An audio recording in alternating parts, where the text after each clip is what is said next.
بالله من الشيطان الرجيم. بسم الله الرحمن الرحيم.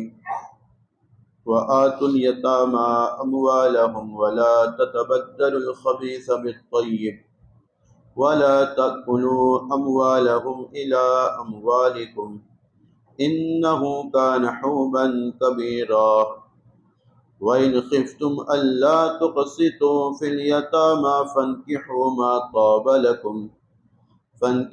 ما طاب لكم من النساء مثنى وثلاث ورباع فإن خفتم ألا تعدلوا فواحدة أو ما ملكت أيمانكم ذلك أدنى ألا تعولوا. اور یتیموں کو ان کا مال تم عطا کر دو اور اچھے مال کے ساتھ برا مال مت ملاؤ. یتیموں کا مال اپنے مال کے ساتھ ملا کر نہ کھاؤ، یہ بڑا گناہ ہے. اور اگر تمہیں اس بات کا خوف ہے کہ تم یتیموں کے بارے میں انصاف نہیں کر سکو گے تو نکاح کر لو ان عورتوں سے جو تمہارے لیے حلال ہے، 2 سے یا 3 سے یا 4 سے. اور اگر تمہیں اس بات کا ڈر ہے کہ تم انصاف نہیں کر سکو گے تو ایک ہی سے نکاح کرو یا اپنے باندیوں سے. یہ زیادہ قریب ہے اس بات کے کہ تم کجی میں نہ پڑ جاؤ.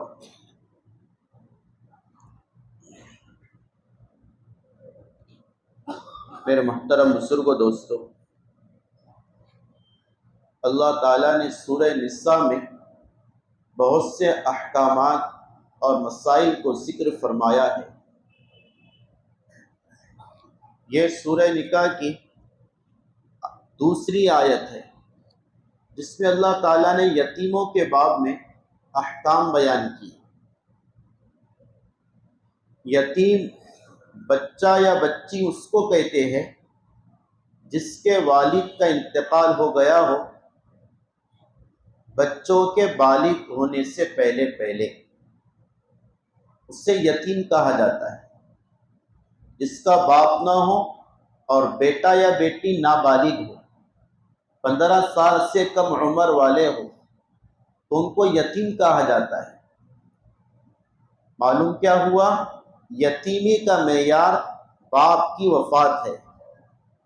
انسانوں میں اور جانوروں میں یتیم اس کو کہا جاتا ہے جس کی ماں نہ ہو. سمجھے؟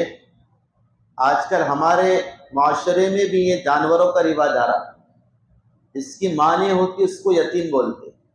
حالانکہ انسانوں کا اصول نہیں ہے، یہ جانوروں کا اصول ہے کہ جانوروں میں یتیم بچہ یا بچی میل یا فیمیل وہ کہلائیں گے جس کی ماں مر گئی ہے. حضرت نبی علیہ السلام نے جو دین لے کر آئے یہ مکمل نظام حیات ہے. اس میں ساروں کے حقوق کی پاسداری اور خیال رکھا گیا ہے. آپ نے ظلم کو روکا ہے، ناانصافی کو دور کیا ہے، حقوق کو عطا کیا ہے. جیسے اہل عرب یتیموں پر بڑا اتیاچار کیا کرتے تھے اور بڑا ان پر ظلم کیا کرتے تھے. حضرت نبی علیہ السلام نے یتیموں کے فضائل بتائے کہ تمہارے گھروں میں سب سے افضل گھر وہ ہے جس میں کوئی یتیم بچہ یا بچی ہو اور اس کے ساتھ انصاف کیا جاتا ہو. اور سب سے برا اور خراب گھر وہ ہے جس میں کوئی یتیم بچہ یا بچی ہو اور اس پر ظلم کیا جاتا ہے. ہمارے نبی نے فرمایا اگر کوئی محبت کے ساتھ کسی یتیم بچے یا بچی کے سر پر ہاتھ رکھے، اللہ تعالی اس عمل کی برکت سے جتنے بال سر کے اس کے ہاتھ کے نیچے آئے ہیں اتنی مقدار نیکی عطا فرماتا ہے. ایک صحابی نبی علیہ الصلوۃ والسلام کے پاس آئے، آ کر کہا دل سخت ہو گیا، کوئی وظیفہ بتائے، کوئی طریقہ بتائے۔ یہ بھی پوچھنے کی چیز ہے، صرف بیماریوں کے لیے، حالات کے لیے وظیفے نہیں، روحانی بیماریوں کے لیے بھی وظیفے پوچھنا چاہیے کہ دل سخت ہو گیا، نماز میں دل نہیں لگ رہا، آنکھوں پر کنٹرول نہیں ہو رہا، دلوں میں گندے خیالات آ رہے، یہ ساری گندی بیماریاں ہیں روحانی، اس کا بھی علاج اپنے پیر سے، اپنے بڑوں سے دریافت کرنا چاہیے۔ تو وہ صحابی آ کر کہنے لگے میرا دل سخت ہو گیا، کوئی آپ طریقہ وظیفہ بتاؤ۔ آپ نے 2 علاج بتائے، پہلا علاج بتایا یتیموں پر خرچ کیا کر، اور دوسرا علاج بتایا غریبوں کو کھانا کھلایا کر، اس سے اللہ تیرے دل میں نرمی پیدا کرے گا، دل نرم ہوگا یتیموں کے ساتھ حسن سلوک سے اور غریبوں کو کھانا کھلانے سے۔ حضرت نبی علیہ الصلوۃ والسلام نے فرمایا یتیم کی کفالت کرنے والا، اس کی روٹی روزی کی ذمہ داری لینے والا کل قیامت کے دن میرے ساتھ جنت میں ایسا رہے گا، یہ 2 انگلیاں جیسے ملی ہوئی ہیں اتنا قریب وہ نبی سے ہوں گا جنت میں۔ تو یہ آپ نے فضائل بتائی یتیموں کے، ہاں یہ فضائل بتا کر دراصل اہل عرب کے غلط رواج کو روکنا تھا۔ وہ کیا کیا کرتے تھے، اہل عرب جیسے یتیم بچہ ہے، اس کے باپ کا انتقال ہو گیا، اب اس کا کوئی چچا ہے، اس کا کوئی بڑبا ہے، وہ کیا کرتا تھا، اس کی میراث ہڑپ لیا کرتا تھا، یتیم کو حق نہیں دیا کرتا تھا۔ قرآن نے کہا ان الذین یأکلون اموال الیتامی ظلما انما یأکلون فی بطونہم نارا وسیصلون سعیرا، جو یتیموں کا مال کھاتے ہیں وہ مال نہیں کھا رہے، جہنم کی آگ پیٹوں میں بھر رہے ہیں، اور اسی آگ کو لے کر جہنم میں داخل کیے جائیں گے۔ اور کبھی کیا کرتے تھے، یتیم کی کوئی پراپرٹی ہے اچھی لگے تو اسے ایکسچینج کر لیا کرتے تھے، وہ ان کی کوئی دوسری پراپرٹی ہے وہ یتیم کے نام پر اور یتیم کی اپنے نام پر۔ مثال دی مفسرین نے، جیسے بکریاں اچھی اس کے میراث میں، اس کے پراپرٹی میں، تو کیا کرتے تھے اچھی بکریاں لے لیا کرتے تھے اور مریل ٹٹو بکریاں اس کو دے دیا کرتے تھے، اس طرح اچھے کے ساتھ برا چینج کر لیا کرتے تھے، اس کے حقوق کو ضائع کر دیا کرتے تھے۔ ہاں تو شریعت نے اور قرآن نے کہا وَآتُوا الْيَتَامَى أَمْوَالَهُمْ، ان کے مالوں میں سے رتی بھی نہیں کھانا، چونکہ وہ نابالغ ہیں، ان کا مال تم لے لو یہ تو بہت دور کی بات، اگر یتیم تمہیں نابالغ خود سے کوئی مال دے تو بھی تم اس کو نہیں لے سکتے۔ نابالغ اگر آپ کو کوئی گفٹ دے تو بھی اس کو نہیں لے سکتے، وہ گفٹ نہیں دے سکتا ہے۔ بچوں کا کھاتے نا کو دوسرے بچے، ارے سمجھ میں آ رہا، اچھی طرح سمجھنا مسئلہ۔ یتیموں کا مال بڑا کرٹیکل ہے، نازک مال ہے، وہ اگر وہ خوشی سے دے تو بھی نہیں لے سکتے ہیں، خوشی سے نہیں لے سکتے تو بھی زبردستی کیسے لے سکتے ہیں؟ قرآن یہ تو سمجھا رہا، چونکہ وہ نابالغ ہے، نابالغ کا تصرف دینا اور نابالغ کا خرچ کرنا شریعت معتبر نہیں مانتی ہے۔ جو کچھ اس کا مال ہے، ماں باپ بھی استعمال نہیں کر سکتے ہیں، ماں باپ کی ذمہ داری ہے، یتیم کا کوئی مال ہے، کسی نے اسے ہدیہ دیا، وہ مال اسی پر خرچ کرے یا اس کے بالغ ہونے تک اپنے پاس سے وہ رکھے، آپ اس میں سے کسی کے دینے کے اختیار نہیں رکھتے، حتیٰ کہ بچے کے مال میں سے وہ مال مسجد میں بھی نہیں دے سکتے اور نہ کسی غریب کو دے سکتے ہیں۔ سمجھ میں آ رہا مسئلہ سب کے؟ تو بچہ یتیم ہو یا پھر چھوٹا نابالغ بچہ ہو، جو بھی بچہ ہے، اور یتیم کا ہو تو بڑا وہ بہت نازک ہے۔ تو قرآن نے کہا وَلَا تَتَبَدَّلُ الْخَبِيثَ بِالطَّيِّبِ، حرام کو حلال کے ساتھ مت ملاؤ، تم اس کا 1 روپے لیں گے وہ حرام ہوگا تو تمہارے حلال کو بھی حرام کر دے گا۔ تم کسی کا ایک رائی اور ایک چھوٹا سا کوئی حق لو گے، وہ تمہارے بڑے مال کو خراب کر دے گا۔ وَلَا تَأْكُلُوا أَمْوَالَهُمْ إِلَىٰ أَمْوَالِكُمْ، ان کی پراپرٹی، ان کا مال، ان کی جائیداد، اس کے تم نگراں ہے۔ اس کا باپ مر گیا، جب تک وہ بالغ نہیں ہوتا تم اس کے سرپرست ہے، اس کی نگرانی کرو۔ جب بالغ ہوگا اس کے حوالے کر دو۔ اس کے مال کو اپنے نام پر مت کرو، اپنے مال کے ساتھ ملا کر مت کھاؤ۔ إِنَّهُ كَانَ حُوبًا كَبِيرًا، بڑا ظلم ہے۔ حوبن کہتے بڑا گناہ ہے، اتنا سخت گناہ ہے کہ حرام کا مال اور اس میں پھر یتیم کا ہو، ڈبل اس میں گناہ جڑ جا رہے ہیں۔ اس کے مال کے کھانے کو شریعت اور قرآن کا حوباً کبیرہ، بڑا سخت جرم ہے۔ اس لیے بزرگوں دوستو، اپنے ماتحت جو بچے ہیں، بھائی کی اولاد ہے، اسی طریقے سے بہنوں کی اولاد ہے، ان کے مالوں کی تھوڑی حفاظت کریں، اور اس میں سے اپنی ذات پر نہیں، ان پر خرچ کریں، تاکہ ہم انصاف کرنے والے ہوں۔ ورنہ وہ نبی علیہ السلام کی حدیث شروع میں سنایا، سب سے برا گھر وہ ہے جس میں کوئی یتیم ہو اور اس کے ساتھ ناانصافی کی جاتی ہے، اس کے ساتھ اتیاچار کیا جاتا ہو۔ اس کے بعد اللہ تعالیٰ کہہ رہے وَإِنْ خِفْتُمْ أَلَّا تُقْسِطُوا فِي الْيَتَامَىٰ، اگر تم یتیموں کے ساتھ انصاف نہیں کر سکتے۔ کیا مطلب؟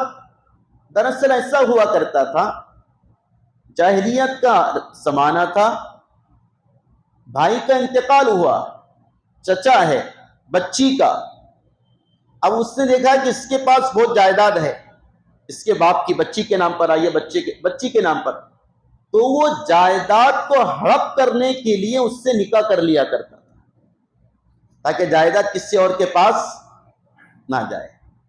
حالانکہ چچا کا نکاح تو حرام ہے، اور حرام میں بھی نیت حرام، نیت بھی کون سی ہے؟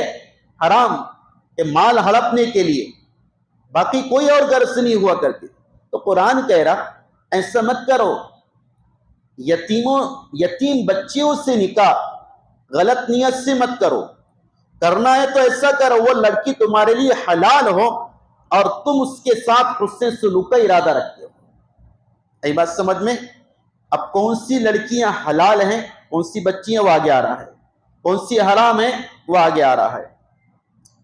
پھر قرآن آگے کہہ رہا اگر تم یتیموں کے باب میں تھوڑے سے انصاف کرنے پر قادر نہ ہو سکو تو چھوڑو، یتیموں کی صرف تربیت کرو نا، بچیوں کی کیا کرو؟ صرف تربیت کرو۔ فَانْكِحُوا مَا طَابَ لَكُم مِّنَ النِّسَاءِ، نکاح کسی اور عورت سے کر لو، ما طاب لکم، جو تمہارے لیے حلال ہے اس سے نکاح کرو، سمجھے؟ ما طاب لکم، جو عورتیں تمہارے لیے حلال ہیں ان سے نکاح کرو۔ یہ ایک تفسیر ہے طابہ کی۔ کتنوں سے نکاح کریں گے؟ مثنا و ثلاثہ و رباع، 2 سے 3 سے 4 سے۔ ایک یتیم بچی کے پیچھے کیوں پڑے؟ مال ہڑپ کرنے کے لیے؟ اللہ نے تمہارے لیے حلال طریقے سے 4 کا انتظام کیا ہے۔ کتنے کا انتظام کیا؟ 4 کا انتظام کیا ہے۔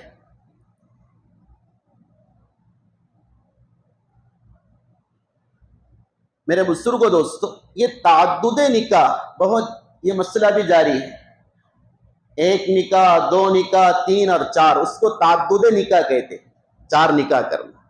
اس پر اعتراضات ہے، اس پر بڑے اشکالات ہیں، حالانکہ یہ کامن سینس کی بات ہے، یہ اشکال کی چیز نہیں ہے، اور اشکال صرف اس وجہ سے ہے کہ اسلامی حکم ہے۔ ارے اشکال صرف کیوں ہے؟ اس وجہ سے کہ اسلامی طریقہ ہے۔ اگر ادر مذہب کا یہ کلچر ہوتا تو اشکال نہیں ہوتا۔ حالانکہ 1 سے زائد نکاح کرنا صرف اسلام کا قانون نہیں ہے، ہمارے نبی سے پہلے بھی یہ قانون چلا آ رہا ہے۔ حضرت ابراہیم علیہ السلام کی 3 بیویاں، سارہ، ہاجرہ، قطورہ۔ حضرت موسیٰ علیہ السلام کی 4 بیویاں، حضرت یعقوب علیہ السلام کی 4 بیویاں، حضرت داؤد علیہ السلام کی 9 بیویاں، اور حضرت سلیمان علیہ السلام کی 700 بیویاں تھی۔ ارے کتنی تھی؟ سنے آ رہا ہے سب کو؟ 700 بیویاں۔ نہیں 700، نبی میں 4000 مردوں کی طاقت ہوتی ہے، نبی کتنے کر سکتا ہے؟ 4000 تک کر سکتا۔ میں نے کہا تھا 700 بیویاں۔ اب تھوڑا یہاں سمجھو آپ، یہ جتنی انبیاء کے نام لیا میں نے، حضرت ابراہیم، حضرت موسیٰ، حضرت یعقوب، حضرت داؤد، حضرت سلیمان، 5 انبیاء کے نام لیا، حوالے سے گنا، کس کی 4، کس کی 9، کس کی 7 وغیرہ۔ ان 5 انبیاء کو فالو جو کرتے انہیں یہود و نصارہ کہتے ہیں، اور وہ ان حضرات کے مقتدی ہونے پر فخر کرتے ہیں کہ ہمارے مقتدی کون ہے؟ ابراہیم ہے، ہمارے مقتدی کون ہے؟ موسیٰ ہے علیہ السلام، ہمارے مقتدی کون ہے؟ سلیمان ہے، داؤد ہے، ڈیوڈ کہتے ہو، داؤد کو کیا کہتے ہیں؟ ڈیوڈ۔ اب ان کی ہسٹری پڑھو، ان کو 1 سے زیادہ بیویاں تھیں۔ ان کی کیا تھی؟ 1 سے زیادہ بیویاں تھی۔ ان کے مقتداؤں کو، گرچہ ہمارے بھی مقتدی ہے، میں سمجھانے کے لیے کہہ رہا، ان کے مقتدی جو ان کے زن کے مطابق ہے، جب 1 سے زیادہ بیویاں کر سکتے ہیں اس کو برا نہیں کہیں گے، لیکن نبی آ کر 1 سے زیادہ 4 کی تعلیم دیتے تو حسد ہو جاتا ہے۔ 1 سے زیادہ کی تعلیم کیوں دے رہی ہے؟ یہی بات سمجھ میں؟ یہ تو ان کا حل ہے۔ اب یہ جو نام نہاد برادران وطن ہیں، یہ بڑا شور اور پکار کر رہے، یہ تعدد نکاح پارلیمنٹ میں پیش کرو، اس کو بند کرو، ایک ہی سے نکاح کرو، اتیاچار ہے بیوی پر ناانصافی ہے، 1 سے زائد نکاح کرنا۔ آپ کو 2 مثالیں دیتا، سارے اشکالات ختم۔ ان لوگوں کے سارے جو اسلام کے خلاف اعتراضات ہیں وہ سب ختم۔ ان کے جو بڑے دیوتا ہے، جن کا بھی کیا بولتے اس کو ہندی میں، 22 تاریخ کو کیا ہوا؟ ہاں نہیں، وہ روح ڈالنے کو کیا بولتے؟ روح ڈالنے کو، مورتی میں روح ڈالنے کو، ہاں پران پتر، ایسا کچھ بولتے، پران پرتشٹھان، بڑا عجیب لفظ ہے، یاد ہی نہیں ہوتا۔ تو 22 تاریخ کو ہوا، سمجھے؟ ان کا جو باپ تھا راجہ دشرت، یہ ایک دم پکی بات حوالے کے ساتھ، راجہ دشرت نام تھا اس کا، اس کی 3 بیویاں تھی، رانی کوشلیہ، رانی سمرتی اور رانی کوکائی، یہ 3 نام ملتے ہیں۔ کس کے؟ ان کے بڑے بھگوان کے باپ کی 3 بیویاں، ایک بھگوان ہی، اور دوسرا بھگوان راجہ کرشن جی، یہ بھی بڑے بھگوان ہیں ان کے باپ میں خود ان کے مریدوں نے، چیلوں نے کتاب لکھی اور کہا بھگوان کرشن کے پاس 18 رانی اور بیویاں رہا کرتی۔ کتنی؟ 18۔ ارے سمجھے؟ ان کے بھگوان 1 سے زائد رکھے، کوئی اشکال نہیں، کوئی اتیاچار نہیں، اور بیچارہ مسلمان 2 کرنے وہ واویلا کرتے ہیں اور بڑا شور پکار کرتے ہیں۔ یہ کیا ہے؟ یہ عناد ہے، بغض ہے، دلوں کی گندگی ہے، باقی کچھ نہیں۔ اگر آپ ان کے سامنے یہ پیش کریں تو خاموش ہو جائیں گے۔ تمہارے دیوتاؤں نے کیوں کرے 1 سے زیادہ؟ ان کے دیوتا کرے، ان کے بڑے کرے تو کچھ نہیں۔ ہمارے نبی پر اشکال 11 بیویاں کیوں کی؟ حالانکہ اشکال کی چیز نہیں، ہمارے نبی کی 11 بیویاں نعوذ باللہ نفسانی خواہشات کی وجہ سے نہیں تھی، وہ تو اسلامی احکام کی تعلیم کے لیے تھی۔ اور اس کی دلیل یہ ہے، آپ کی عمر 25 سال تھی، جوانی کا پرزور زمانہ، 4000 مردوں کی طاقت، خوبصورتی ہے، جمال ہے، نسب ہے، حسب ہے، ساری فیسلٹی ہے۔ اس عمر میں عرب کا راجہ، عرب کا بادشاہ اور عرب کی شہزادی آپ کے نکاح میں آ سکتی تھی؟ ارے آ سکتی تھی نا، راجہ ہوتا تو شہزادی دے دیتا، اور عربوں کا ڈیمانڈ تھا اب اس کو چھوڑ دو، اچھی سے اچھی عورت کو لا کر دے دیں گے آپ کے پاس، جو آپ چاہیں گے پسند کرو جس کو۔ لیکن قربان جاؤ آقا پر، 25 سال کی عمر میں 40 سال کی بیوہ سے نکاح کیا ہے، جس کا 2 مرتبہ پہلے نکاح ہو چکا تھا، حضرت خدیجہ رضی اللہ تعالی عنہا۔ یہ صاف دلیل ہے اس بات کی کہ ہمارے آقا کے آگے کے نکاح نفسانی خواہشات کے لیے نہیں تھے، وہ تو اسلامی تعلیم دینا تھا نا۔ ہاں، کسی کی بیوی تیز مزاج ہے، اس کے ساتھ کیسا سلوک کرو گے؟ کسی کی بیوی ہوشیار ہے، اسے دین میں کیسا استعمال کرو گے؟ کسی کی بیوی قبیلے کی ہے، اس کے ساتھ کیسا رہو گے؟ کسی کی بیوی قبیلے کے باہر کی ہے، اس کے ساتھ کیسا رہو گے؟ کوئی بیوی مالدار ہے، اس کے ساتھ کیسا سلوک کرو گے؟ کوئی بیوی غریب ہے، اس کے ساتھ کیسا سلوک کرو گے؟ یہ ساری تعلیم بتانا تھا، اس لیے آپ نے زیادہ نکاح کیے۔ اور 53 سال تک صرف 2 بیویاں تھیں، 53 سال، خدیجہ رضی اللہ تعالیٰ عنہ اور سودا رضی اللہ تعالیٰ عنہ۔ حضرت سودا بڑھیاں تھی، 45 سال کی، 53 سال تک یہ 2 بیویاں، 53 سال میں سیدہ عائشہ سے نکاح ہوا ہے، اور اس کے بعد 63 میں آپ کی وفات ہے۔ 10 سال میں 9 نکاح ہوئے۔ جب انسان کی جوانی ڈھل جاتی ہے، آپ اندازہ کرو وہ نکاح خواہشات کے لیے تھے یا اسلام کی تعلیم کے لیے؟ اری بات سمجھ میں موٹا موٹا سمجھا رہا ہوں، اس میں بہت سے نکات ہے، بہت سی باتیں ہیں، وہ شاید سمجھ میں نہ آئے، لیکن میں آپ کو سمجھا رہا ہوں، اس کو آپ سمجھیں، یاد بھی رکھیں، اسی کے سامنے آپ بول سکو کہ ہمارے نبی کے کثرت سے نکاح جو کیے وہ اسلامی تعلیمات کو عام کرنا تھا، اور پریکٹیکلی طور پر، عملی طور پر امت کو تعلیم دینا تھا، بیویوں کے ساتھ کیسی زندگی گزاری، اور آپ نے کر کے دکھائی، آپ سنتے رہتے بیانات میں۔ اس لیے ایک سے زیادہ نکاح اسلام کا وہ عمل نہیں جس پر اعتراض کیا جائے، کیونکہ جو اعتراض کر رہے ہیں ان کے پیشواؤں نے بھی ایک سے زیادہ کیے، اور یہ عقلی اعتبار سے اور جدید سائنس کے اعتبار سے بھی ایک سے زیادہ کی نکاح کی ضرورت پیش آتی ہے۔ ایک بیوی کسی نے کیا، اب بیوی ہے، اس کو کبھی مہینے میں 10 دن ناپاک رہتی ہے، اب اگر مرد کو بیوی کی ضرورت ہو تو ناپاکی کی حالت میں بیوی سے قریب تو نہیں جائے گا نا، تو کیا کرے گا پھر؟ نعوذ باللہ زنا کرے گا۔ ارے سمجھ میں آ رہی بات؟ تو یہ کامن سینس کی بات ہے کہ اس کے پاس ایک سے دوسری ہو، تاکہ وہ پہلی کے ناپاکی کے زمانے، یا پہلی بیمار ہے، یا پہلی ولادت کے بعد کے عارضے میں مبتلا ہے، پیدائش کے بعد کے نفاس کے خون میں مبتلا ہے، تو وہ اس وقت میں دوسری بیوی سے اپنی ازدواجی تعلق قائم کر سکے، سمجھیں؟ یا ایسا ہے ایک بیوی بیمار ہو گئی، مرد کے قابل نہیں، بستر پر پڑ گئی، ہو کوئی عارضہ لاحق ہو گیا، اب کیا کہیں گا یہ معاشرہ، یہ لوگ کیا کہیں گے؟ بھائی دوسری مت کرنا جب تک وہ زندہ ہے، ایسا بولیں گے؟ وہ تو بستر پر پڑ گئی، اب عقل کہہ رہی کہ دوسری کر لے، ارے عقل کہہ رہی نا، تمہاری کہہ رہی گیرے کہہ رہی، ڈر رہے سب بولنے کو، ہے نا؟ مفتی صاحب تفسیر ریکارڈ ہوتی، گھر والے نے سن لی تو بس۔ ارے سمجھ میں آئی بات؟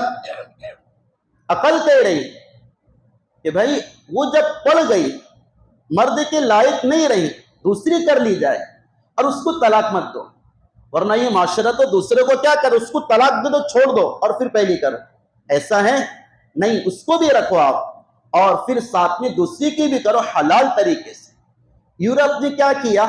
یورپ اور یہ مغربی کلچر اور یہ انگریز، یہ تن کے گورے اور من کے کالے، یہ کہتے صرف ایک عورت کرو، بس ایک شادی، باقی دوسری تیسری نہیں، شادی تو نہیں کر سکتے، گرل فرینڈ بنا سکتے، بوائے فرینڈ بنا سکتے، شادی نہیں کر سکتے، یعنی حلال طریقے سے شادی نہیں کر سکتے، حرام طریقے زنا کر سکتے۔ ارے وہی ہو نا، ارے سمجھ میں آ رہی بات؟ حلال طریقے سے دوسرا تیسرا نکاح نہیں کر سکتے، لیکن وہ لڑکی یا لڑکا ایک بیوی ہے تو اس کے ساتھ نکاح نہیں، دوسری گرل فرینڈ بنا لے، تیسری بنا لے، 10 ہوتی ہے، کتنی 10 اور صرف مرد کی 10 نہیں، گرل کی بھی 10 ہوتے ہیں۔ اور جب بچہ پیدا ہوتا ہے نا تو اس سے اپنے باپ کے واسطے پورا ڈالنا پڑتا ہے کہ میرا باپ کون سا ہے۔ ارے سمجھ میں آ رہی بات؟ اس کو برا نہیں کہیں گے مغربی تہذیب، اس کو کہیں گے بھائی یہ تو ہمارا ایک مزاج ہے، یہ تو ہماری شان ہے، اس کو برا نہیں کہیں گے۔ برا کس کو کہیں گے؟ دوسرے تیسرے نکاح کو حلال طریقے سے کیا جائے۔ آ رہی بات سمجھ میں؟ اس وجہ سے میرے عزیز و بزرگوں دوستوں، ایک رپورٹ کے مطابق 1950 تک یورپ میں 3 نکاح کرنے کی اجازت تھی، 1950 تک۔ پھر اس کے بعد ان لوگوں نے قانون پاس کیا، دوسرے تیسرا پر گویا کے نکاح کو بین لگایا اور پھر زنا کو عام کر دیا۔ ورنہ ان کے پیشوا عیسائی پادری یہودی پوپ بھی کہتے ہیں کہ 2-3 نکاح کی کیا ہے؟ ضرورت ہے۔ آ رہی بات سمجھ میں؟ اس وجہ سے بزرگوں دوستو، اسلام کا جو یہ قانون ہے ایک سے زائد نکاح کا، یہ عقل کے خلاف نہیں اور نہ بے حیائی ہے اور نہ انصاف کی بات ہے۔ لیکن قرآن نے شرط لگایا فَإِنْ خِفْتُمْ أَلَّا تَعْدِلُوا، ایک سے زائد تو کر سکتے، ارے ایک سے زائد کر سکتے نا انشاءاللہ؟ انشاءاللہ تو بولو، ایک بات تو بول دو کم سے کم۔ اور کرنا چاہیے، معاشرے کی ضرورت ہے۔ حاجی نعیم صاحب سمجھ آ رہا؟ معاشرے کی ضرورت ہے۔ ایک بیٹی ہے مطلقہ ہو گئی، اس کو کتنے مطلقہ پڑے معاشرے میں، سوچو نا، کتنی بیوہ بچیاں پڑی۔ نوجوان بچی ہے، شوہر کا انتقال ہو گیا، نوجوان بچی ہے، شوہر نے طلاق دی، وہ کیا کریں گی؟ وہ جوانی کہاں گزاریں گی؟ اور یہ بات عام ہے، اچھی طرح سمجھو، ہمارے سوسائٹی میں مردوں سے زیادہ عورتیں ہیں۔ مردوں سے زیادہ کیا ہے؟ عورتیں ہیں۔ اگر ایک نے ایک پر اکتفا کیا تو باقی پھر ایکسٹرا عورتیں کہاں جائیں گی؟ نعوذ باللہ بے حیائی کا وہ راستہ اختیار کر لیں گی۔ ایسی بہت کارگزاریاں ہیں، ایسی کیا ہے؟ بہت کارگزاری آپ کو سناؤں گا، تعجب کریں گے آپ، سمجھے نا؟ اس لیے میرے عزیزوں، معاشرے پر رحم کرو، اس کو برا نہ سمجھو۔ لوگوں نے عجیب مینٹلی ایک ذہنیت بنا لی، 2 بیویاں اس کے پاس، دو کرا اس کے باپ نے، کیا کو لڑکی دے رہا اس کو؟ ارے ایسا بولتے ہیں نا، یہ ذہنیت بن گئی۔ حالانکہ 2 نکاح کرنا یہ شریعت کا حکم ہے، اس نے اس پر عمل کیا حلال طریقے سے۔ کیسا حلال طریقے؟ حرام طریقے سے نہیں، حلال کہہ رہا، حلال طریقے سے، شریعت کے پورے پروسیجر کے ساتھ۔ تو وہ معاشرے میں جو بے حیائی ہے وہ اور کم ہوں گی، سمجھے؟ چونکہ آج کل طلاق کا رواج زیادہ ہے اور اچانک کی موتیں زیادہ ہے۔ یہ دونوں چیز سے ریزن بنتے ہیں دوسرے عورت کے شوہر کو چھوڑنے کا، شوہر کے چھوٹ جانے کا۔ اب وہ بیچاری کو کوئی اپنا لے تو یہ ایک اسلامی حکم پر کیا ہوگا؟ عمل ہوگا۔ لیکن اس کے لیے 2 باتیں شریعت نے بیان کی ہیں۔ فَإِنْ خِفْتُمْ أَلَّا تَعْدِلُوا، تم دوسرا تو کر سکتے لیکن انصاف کی شرط ہے۔ کس کی شرط ہے؟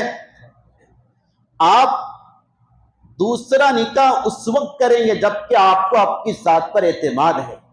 ہاں بھائی، میں دوسری کر کر دونوں کا حق برابر پورا کر لوں گا، ایسا نہیں کہ ایک ہی کی طرف ہو جائے گا، ایسا نہیں، سمجھا نا؟ یہ بڑی گویا کہ لوہے کے چنے ہیں، اللہ تعالیٰ چبا دیتے اگر طاقت ہو تو۔ سمجھ میں آئی بات؟ حضرت نبی علیہ السلام کیسا انصاف کیا کرتے تھے، وہ زندگی پڑھے آپ، بیویوں کے درمیان۔ حضرت تھانوی رحمۃ اللہ علیہ کی 2 بیویاں تھیں، کیسا انصاف کرتے تھے کہ اگر گھر میں تربوز آیا، 2 تربوز آئے تو ایسا نہیں کہ اس کے گھر میں دوسرا فلاں خاتون کے گھر میں نہیں، دونوں کے 2 ٹکڑے کرتے، ایک ٹکڑا ادھر کا ایک ٹکڑا ادھر کا ادھر بھیجتے اور باقی ادھر بھیجتے۔ کہیں ایسا نہ ہو ایک تربوز اس کو دیا جائے وہ میٹھا ہو، دوسری کیا پہنچے تو وہ کڑوا ہو۔ اس میں بھی تھوڑی صورتاً کیا ہے؟ نا انصافی ہے۔ ای بات سمجھ میں؟ اگر انصاف کی طاقت ہے تو آپ کرو انشاءاللہ، اللہ نے آپ کو طاقت دی، انصاف کی کر سکتے جیسے ہمارے نبی نے کیا۔ اور دوسری بات، دوسرا نکاح کرنے کے لیے پہلی سے پرمیشن لینا پڑے گا کہ نہیں پڑے گا؟ ارے سمجھ میں آ رہا؟ پہلی بیوی سے اجازت لینا ہے کہ نہیں؟ سمجھ میں آ رہا؟ آپ کی سے زیادہ سمجھ میں آ رہا ہے ماشاءاللہ ماشاءاللہ، بزرگوں کی بھی سمجھ میں آ رہا ہے ماشاءاللہ، قبول فرما لے اس سمجھ کو۔ تو دوسری شادی کے لیے پہلی سے اجازت ضروری نہیں ہے۔ ارے پہلی سے اجازت ضروری نہیں ہے، چونکہ شریعت نے پرمیشن دی ہے، شریعت نے کیا دی ہے؟ پرمیشن دی ہے۔ لیکن ہمارے علماء اللہ ان پر رحم کرے گا، اچھی بات کہتے ہو، آپ کو سنانے لگا ہوں۔ گرچہ شرعاً اجازت لینے کی ضرورت تو نہیں ہے، آپ بغیر بتائے بھی پرمیشن لیے بغیر بھی نکاح کر سکتے، لیکن قانونی اعتبار سے تھوڑا سا رول کا فالو کرنا پڑے گا اس کو، تو آج کل کے قانون ہے اس کو بھی تھوڑا دیکھ لینا۔ خیر، لیکن حضرات علماء یہ فرماتے چونکہ دوسری بغیر اجازت کے لا لیا، نکاح کر لیا، تو پھر پہلی سوکن جو ہے نا اس میں بڑی خودداری ہے۔ عورت سب برداشت کر سکتی، اپنے شوہر میں کسی اور کو برداشت نہیں کر سکتی۔